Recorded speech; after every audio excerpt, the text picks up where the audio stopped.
The director, who has an image on his paper, is going to communicate to the two of you in such a way that you can recreate it on your paper.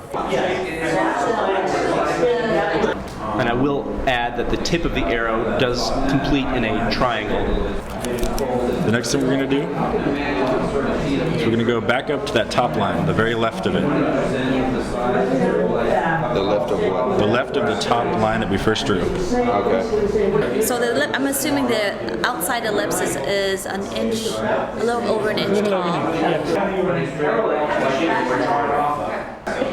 So what would you like to work on next? Each point represents, you could almost say that. And it's going to be 1/4 of an inch. No, it's going to be half an inch. Let me know when you're done or if you have any questions.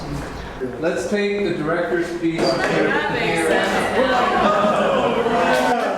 The great Isaac Stern, violinist, was once asked what differentiates the great from the truly great, and his response was the ability to communicate.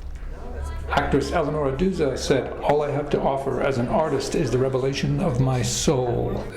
Communicating what we have within. If we have this much trouble communicating lines and shapes and factual objects, how difficult it must be to try to relay an ethereal emotional or idea or concept about relationships and characterizations. As I mentioned before, verb and metaphor, very good communication tools for any creative team, for animators, for actors.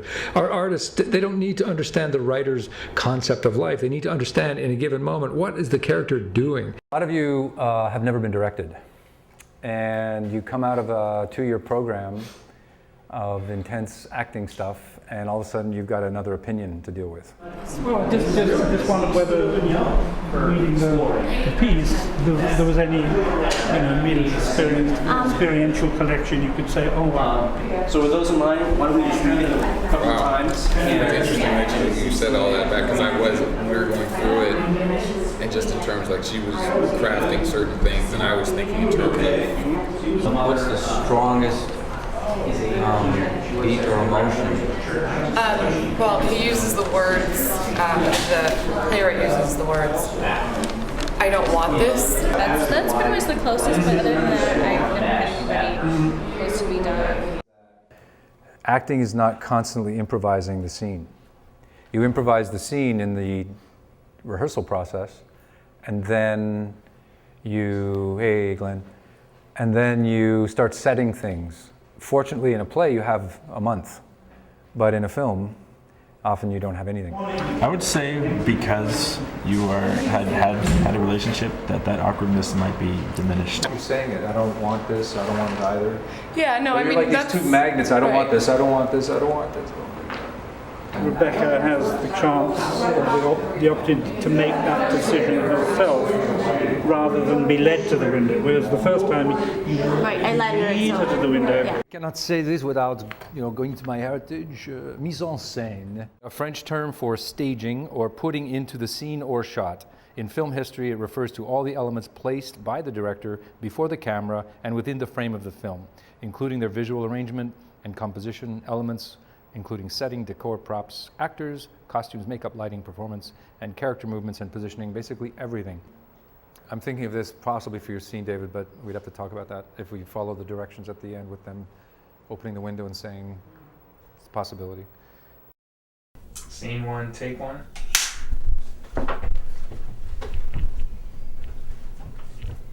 Everybody settle and action. What else? His hands. His hands are there too. God, I just want him to hold me one more time. I want him to hold me until I feel safe enough to let him go. And I can't do that unless he holds me one more time. Oh, this pain, there's no words to describe this pain. It's just so big. We just haven't said goodbye yet. I know. Can't. You have to. Why? Why do I have to? You have no choice. Come on.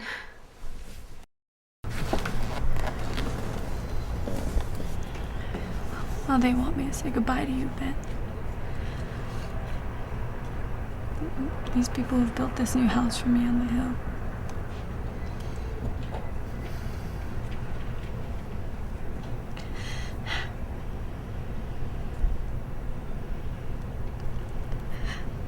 Well, goodbye then, Ben.